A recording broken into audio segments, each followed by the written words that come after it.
Continuamos hoy, amigo oyente, nuestro estudio del libro de Génesis, y estamos en el capítulo 32.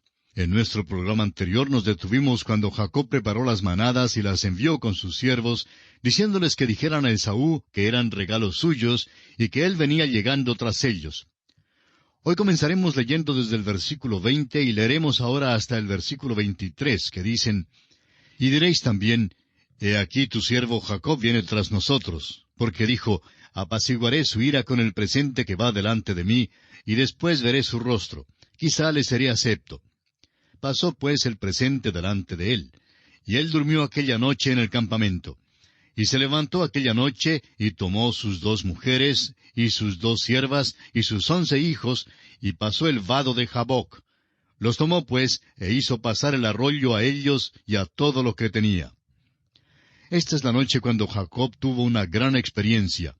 Llegó a este lugar muy desolado al cruzar el vado de Jaboc. Hoy por esa región hay una carretera muy bonita. La construyeron para el reino esomita del Jordán.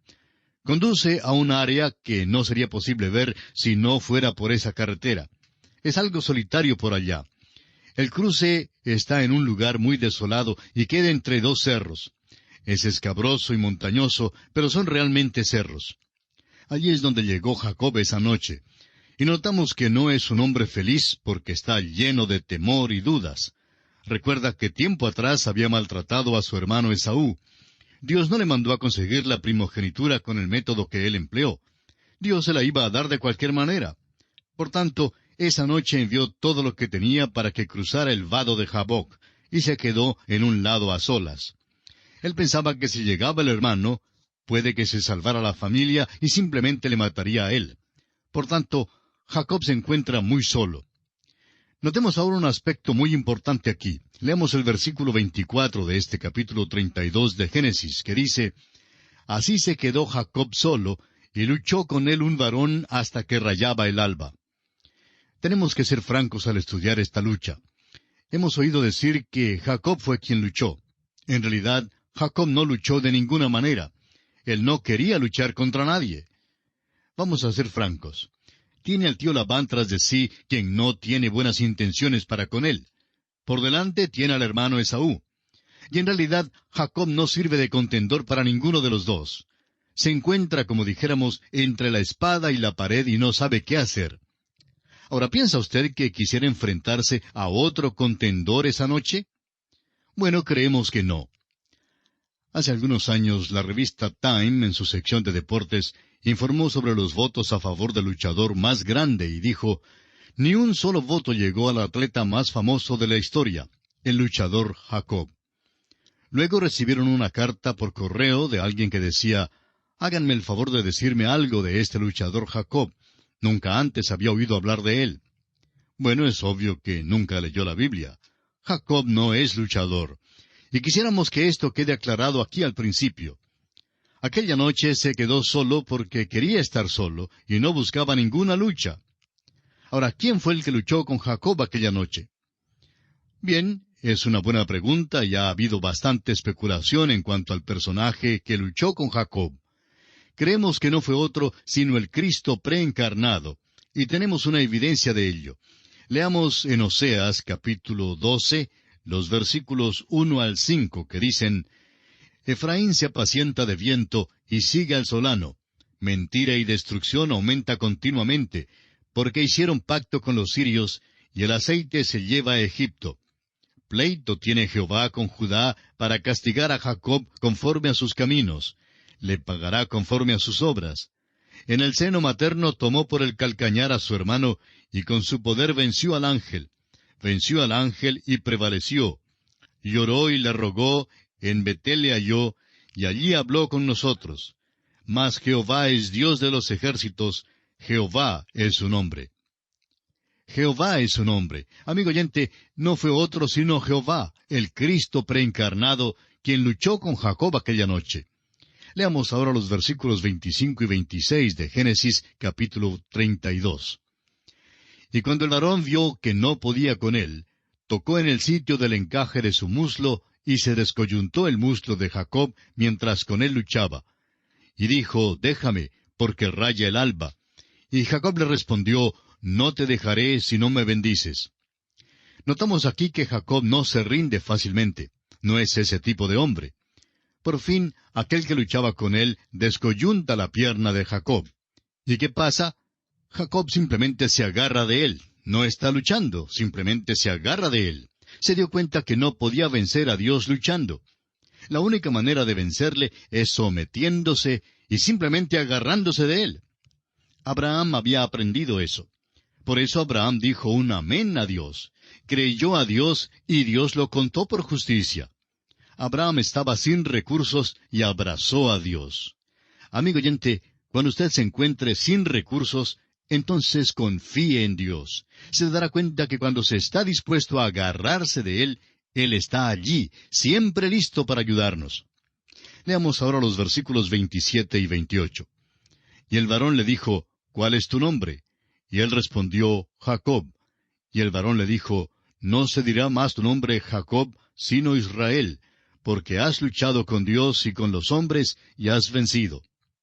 Ya no es más Jacob. Jacob es el usurpador, el tramposo. Ahora es Israel. ¿Y por qué? Porque como dijo el ángel, has luchado con Dios y con los hombres y has vencido. De aquí en adelante, la nueva naturaleza de Israel será manifestada en la vida de este hombre. Sigamos ahora con los versículos 29 y 30 de Génesis 32. Entonces Jacob le preguntó y dijo, declárame ahora tu nombre. Y el varón respondió, ¿por qué me preguntas por mi nombre? Y lo bendijo allí. Y llamó Jacob el nombre de aquel lugar Peniel, porque dijo, vi a Dios cara a cara, y fue librada mi alma. A la salida del sol cojeaba Jacob de su cadera. Había visto al ángel de Jehová, el Cristo preencarnado. Dios tuvo que ponerlo cojo para ganarlo. Dios le descoyuntó la pierna, pero consiguió al hombre. De aquí en adelante, Jacob manifestará una naturaleza espiritual, una dependencia total de Dios. Hay otro joven en el Nuevo Testamento, también hijo de Jacob, y lleva el nombre de Saulo de Tarso. Nos cuenta de su conflicto en el capítulo 7 de su epístola a los Romanos. Él no pudo ganar. Por fin se dio cuenta que al entregarse y dejar que el Espíritu de Dios hiciera lo que la ley no podía hacer, entonces podía vencer. Amigo oyente, el Espíritu de Dios puede hacer lo que la ley no puede hacer en su vida.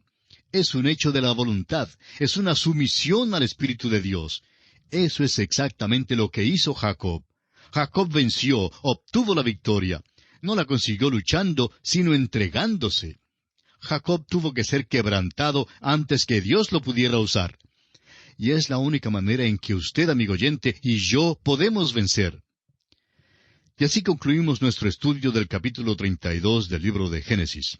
Comenzamos ahora el capítulo 33. Y al continuar estudiando la vida de este hombre Jacob, notaremos que hay un cambio. No hallaremos un cambio completo con tan poco tiempo de aviso. Los psicólogos nos dicen que formamos hábitos. Producimos ciertas conexiones sinópticas en el sistema nervioso y hacemos las cosas por hábito. Somos criaturas de hábitos. Por tanto, este hombre Jacob caerá en sus propios caminos muchas veces. Pero comenzamos a ver algo nuevo en él ahora. Antes de terminar nuestro estudio de su vida, notaremos que es un verdadero hombre de Dios.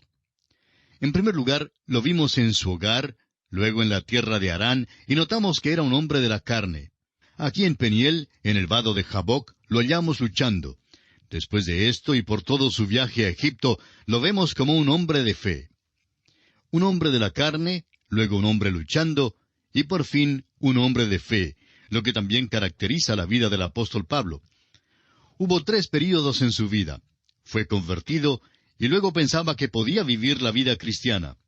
Y es allí donde nos equivocamos cuando llegamos a ser cristianos. Francamente creíamos que podíamos vivir la vida cristiana. Después de todo, no necesitábamos ayuda, la podíamos vivir fácilmente. Así pensábamos algunos de nosotros, pero la parte difícil era que no nos es posible vivirla.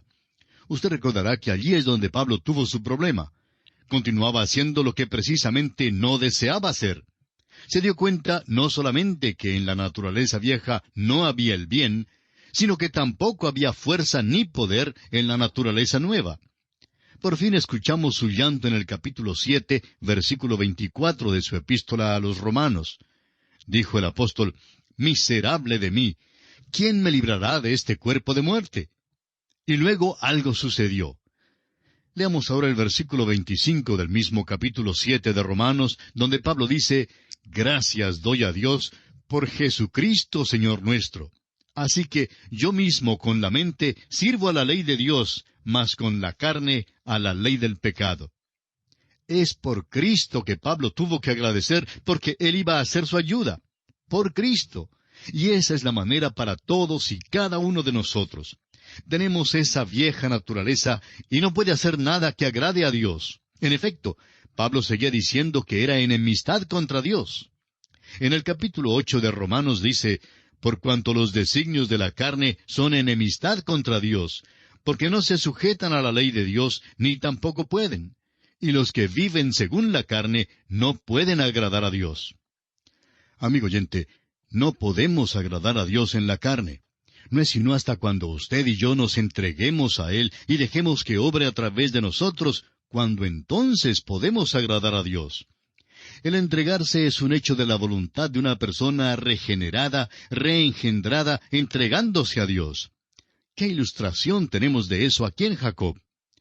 Recuerde usted que la Biblia nos dice que todas estas cosas fueron escritas para nuestra instrucción y que sucedieron para servirnos como ejemplos. En el capítulo 33 de Génesis encontramos entonces a un nuevo hombre.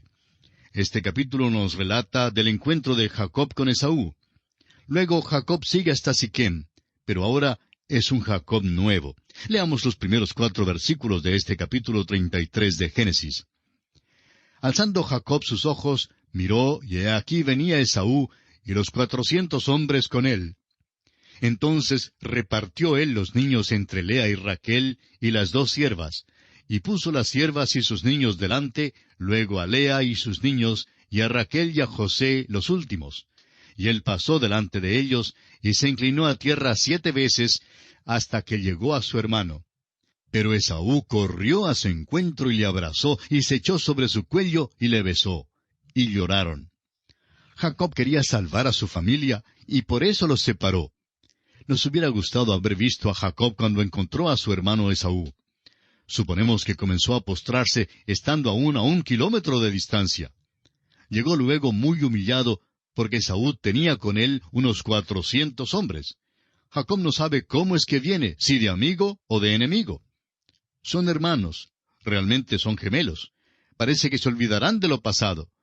Creemos que Dios debe haber tocado a Esaú para cambiarlo, porque había jurado venganza y amenazaba matar a Jacob. Luego de este encuentro tan conmovedor, veamos qué sucede según los versículos 5 al 7 de Génesis capítulo 33. Y alzó sus ojos, y vio a las mujeres y los niños, y dijo, ¿quiénes son estos? Y él respondió, son los niños que Dios ha dado a tu siervo. Luego vinieron las siervas, ellas y sus niños, y se inclinaron. Y vino Lea con sus niños, y se inclinaron. Y después llegó José y Raquel, y también se inclinaron. Notemos ahora que Esaú rehúsa aceptar el regalo de Jacob, hasta que Jacob insiste que lo tome. Los versículos 8 y 9 dicen, y Esaú dijo, ¿qué te propones con todos estos grupos que he encontrado? Y Jacob respondió, el hallar gracia en los ojos de mi señor. Y dijo Esaú, suficiente tengo yo, hermano mío, sea para ti lo que es tuyo. Creemos que por un momento Jacob piensa que su estrategia de encontrar a su hermano tiene éxito, pero note usted que no era necesario. Y fíjese cómo han cambiado Esaú y Jacob. Esaú dice que tiene lo suficiente. Conozcamos más de cerca el ruego de Jacob a su hermano Esaú. Leamos los versículos 10 y 11 que dicen, y dijo Jacob, no, yo te ruego, si he hallado ahora gracia en tus ojos, acepta mi presente, porque he visto tu rostro como si hubiera visto el rostro de Dios, pues que con tanto favor me has recibido. Acepta, te ruego, mi presente que te he traído, porque Dios me ha hecho merced, y todo lo que hay aquí es mío. E insistió con él, y Esaú lo tomó. Esta es una escena algo curiosa. Hasta el momento, estos 2 hombres se perseguían en la carne. Cada uno trataba de conseguir algo del otro. Esto era especialmente cierto en cuanto a Jacob. Pero ahora encontramos que Jacob desempeña otro papel. Aquí insiste que su hermano Esaú reciba un regalo. Su hermano, por su parte, insiste en que no necesita de él. Esaú le asegura que no le falta el regalo. Sin embargo, Jacob insiste que lo tome. Amigo oyente, algo ha pasado para cambiar a Jacob. Usted recordará a Zaqueo que subió al árbol. Cuando nuestro Señor Jesucristo le dijo que bajara y fue con él a su casa, algo sucedió a Zaqueo. No era el mismo hombre que había subido al árbol. Dijo que nunca más sería el recaudador de contribuciones, que había robado a la gente y les defraudaba. Quería devolver no solo todo lo que había robado con sus métodos malos, sino que también quería devolverlo por cuadruplicado. Y puede usted estar seguro que había defraudado a mucha gente. ¡Qué diferencia! ¡Qué cambio hubo! Bien, se podía saber cuál casa había visitado Jesús. Ciertamente había ocurrido un cambio en la vida de Jacob.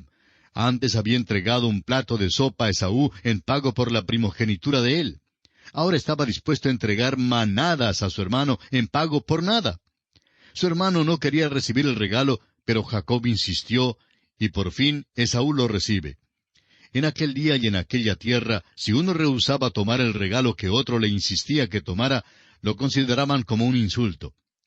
Por eso, al fin Esaú recibe el regalo de su hermano Jacob. Sigamos adelante con esta apasionante historia. Leamos ahora los versículos 12 al 14 de Génesis capítulo 33, que dicen, Y Esaú dijo, Anda, vamos, y yo iré delante de ti. Y Jacob le dijo, Mi señor sabe que los niños son tiernos, y que tengo ovejas y vacas paridas, y si las fatigan, en un día morirán todas las ovejas. Pase ahora mi señor delante de su siervo, y yo me iré poco a poco al paso del ganado que va delante de mí, y al paso de los niños, hasta que llegue a mi señor a Seir. Esaú ofrece su protección a Jacob al volver él a la tierra. Dice que irá delante para mostrarle el camino. Jacob responde que su familia, las ovejas y las vacas paridas no pueden viajar tan rápido como viaja un ejército de 400 hombres. Por tanto, le dice a Esaú que siga con sus hombres.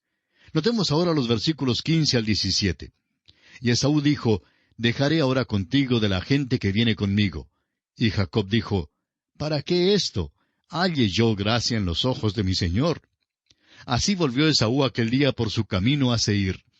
Y Jacob fue a Sucot, y edificó allí casa para sí, e hizo cabañas para su ganado. Por tanto, llamó el nombre de aquel lugar Sucot. Esaú vivía en la tierra de Edom. Vuelve a su propia tierra, a su hogar. Sin embargo, deja una guardia que acompañe y ayude a Jacob. Cuando Jacob llega a Sucot, edifica una casa y unas cabañas. Ahora no corramos tan apresuradamente que no hagamos caso de lo que ha sucedido. Un gran cambio ha ocurrido a este hombre Jacob. Todo el plan mañoso de Jacob de presentar un regalo a su hermano se ha frustrado. Dios había preparado el corazón de Labán para que no hiciera daño a Jacob. Asimismo, Dios había preparado el corazón de Esaú para que recibiera a Jacob. Ahora Jacob tiene paz con los dos hombres. Esaú no quería el regalo de Jacob porque él mismo tenía abundancia. Cuando Jacob insistió, Esaú tomó el regalo cortésmente. Ambos hermanos parecen ser generosos y sinceros en su reconciliación. No existe ninguna razón para dudarlo.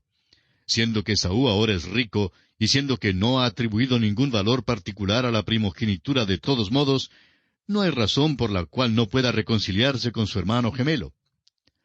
Ahora el sol empieza a brillar en la vida de Jacob. Labán queda pacificado, y Esaú es reconciliado con él. Dios arregló todo esto para Jacob. Si hubiera dejado a Jacob a su propia maña, de seguro hubiera llegado a una muerte con violencia. Después de poco tiempo, Jacob reflexionará sobre su vida, y al hacerlo, verá la mano de Dios en su vida y dará a Dios la gloria. Sin embargo, el mal que ya ha sembrado debe cegarlo abundantemente. Todavía le queda al hombre muchas dificultades. No hay ninguna indicación de que Esaú haya tenido una experiencia espiritual. Hay una explicación natural para su amistad. Tenía riquezas en abundancia y no le interesaba la primogenitura. Esaú, pues, se va para Seir, y nos despedimos de él por el momento. Regresará más tarde para el funeral de su padre cuando muere Isaac. Hay un versículo de la Escritura que bien pudiéramos escribir sobre la vida de Esaú. Se encuentra en Proverbios 14, versículo 12, y dice, Hay camino que al hombre le parece derecho, pero su fin es camino de muerte. Volviendo a Génesis capítulo 33, leamos los versículos 18 al 20. Después Jacob llegó sano y salvo a la ciudad de Siquem, que está en la tierra de Canaán, cuando venía de Padán Aram, y acampó delante de la ciudad. Y compró una parte del campo donde plantó su tienda de mano de los hijos de Amor, padre de Siquem, por 100 monedas, y erigió allí un altar, y lo llamó El Elohe Israel. A veces critican a Jacob porque se detuvo aquí en Sucot y en Siquem, y no siguió hasta Betel. En realidad no debemos esperar tanto de Jacob ahora mismo. Está lisiado y está empezando a aprender a caminar con las piernas espirituales.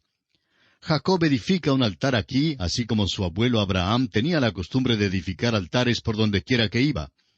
Lo más notable es que Jacob identificó su nombre nuevo con el nombre de Dios. Llamó a este lugar El Elohe Israel, que significa Dios, el Dios de Israel. Esto indica un desarrollo verdadero en la vida de un hombre que está aprendiendo a caminar. Vamos a decirlo así, este hombre está en camino a Betel, pero no ha llegado allí todavía. Primero viaja a Sucot, pero hasta el momento este hombre no había edificado altares a Jehová, Dios de su padre. Ahora ha hecho precisamente eso. Ahora llega a tener un testimonio para con Dios. Y así concluye nuestro estudio del capítulo 33 de Génesis. Y en él hemos visto el encuentro de Jacob y Esaú. Hemos considerado 3 aspectos principales. Jacob se encuentra con Esaú y le presenta a su familia. Luego vemos que Esaú rehúsa aceptar los presentes de Jacob hasta cuando Jacob insiste en que los reciba. En tercer lugar, Jacob y Esaú se separan.